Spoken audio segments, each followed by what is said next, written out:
yourself. Welcome to another episode of Unstick Yourself. I'm going to be doing a two-part series on infidelity starting next week. And the first episode will be for the unfaithful spouse to listen to. And this will go into detail about what the betrayed spouse is going through, both physically and emotionally, after a disclosure. And then the second part will be for the betrayed spouse to listen to. And it will help them understand what the unfaithful spouse was thinking and feeling before and after disclosure. So look for that in the coming weeks. And as I ramp up for those episodes, I want to take a moment to look at what I think is the most extreme and devastating form of infidelity. And that is when one spouse leaves their family for another spouse who is also leaving their family. And this will forever change many, many lives. Now, I'm a visual person, so I've developed some graphics to help illustrate what I'll be discussing. So let's get started. We'll start with the unfaithful spouse. And behind him, we'll put a series of arcs. And in the first arc, closest to the unfaithful spouse, let's put his immediate family, the wife and his children. In the next arc, we'll put some additional people who are very close to the spouse. Not as close as the immediate family, but almost so. We're talking about the mother and father, mother-in-law, father-in-law, brothers and sisters, nieces, nephews, and very close friends. And in the final arc, this will hold the rest of the people who know and love this spouse. People like brothers and sisters-in-law, aunts, uncles, cousins, co-workers, additional friends, any other groups he may have been part of, like a PTA or school parents, coaches, etc. And now let's bring in the other unfaithful spouse. She has a similar group of people behind her. And as you can see, there are a lot of people around these two, and now those arcs have sort of formed concentric rings around them. Now let's look at what happens when these two people make the conscious and deliberate decision to pull away from these people they know and love, to be with each other. And when they do this, I picture it as a bomb dropping.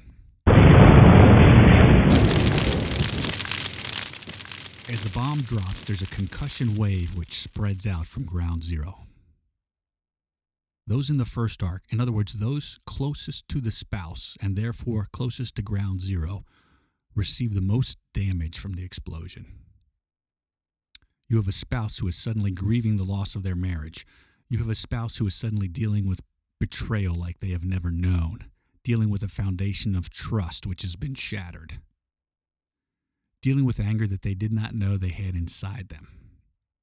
And the one person they would normally turn to help them through stuff like this is the one person who happens to be inflicting the pain. You have children who are feeling abandoned, children who have lost family traditions they've known their whole lives, children going through something that they did not sign up for. This was thrust upon them. Then the concussion wave spreads to the second arc, and you have parents whose hearts are breaking at the sight of their children devastated by an unfaithful spouse. The sight of grandchildren trying to navigate a new world of a crumbling marriage. No parent wants to see their child in pain. No parent wants to see their child suffer. It is almost as painful for them as it is for their betrayed child. And you have brothers and sisters who have welcomed this person into their lives and who have treated them like a friend, who have laughed and cried with this person and are now left wondering if they even knew this person at all.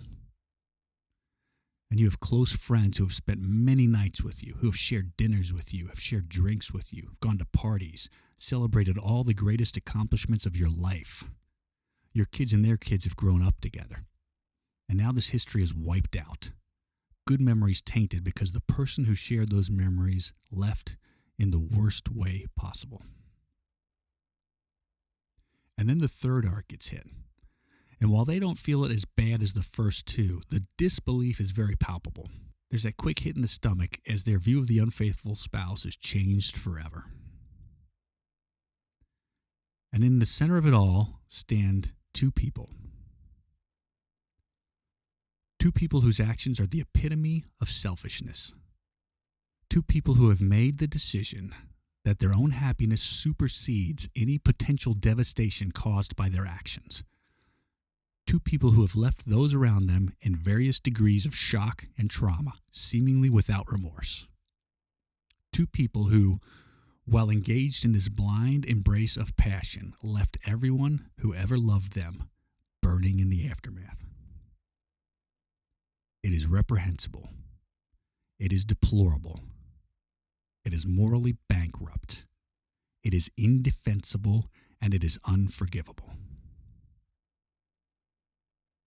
This is what the worst case of infidelity looks like. Join me over the next 2 weeks for a deeper look into this devastating transgression. Until then, be well, my friends.